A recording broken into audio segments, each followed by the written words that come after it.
जी अस्सलाम वालेकुम। ये देखें माशाल्लाह चाय के साल पे काफ़ी रौनक है। दोस्त चाय ले रहे हैं। हमें बहुत प्यारे दोस्त एक मिले हैं, राना साहब। अस्सलाम वालेकुम। राना साहब क्या हाल चाल है? राना साहब कोई अपना तारुफ कराएं।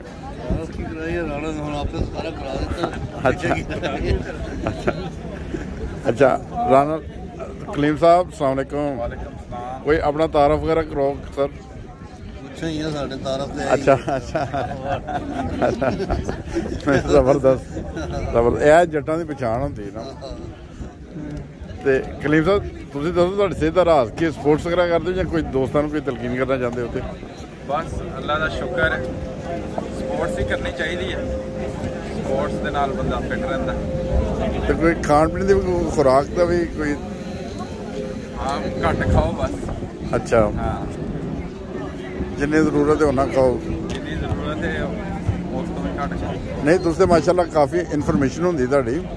ते एक नॉर्मल एक मैदे दे विच जिन्नी खुराक जानी चाहिदी उन्नी पानी चाहिदी या घट या किस ओहदा तरीका करके है एक सेहतमंद जिंदगी लई?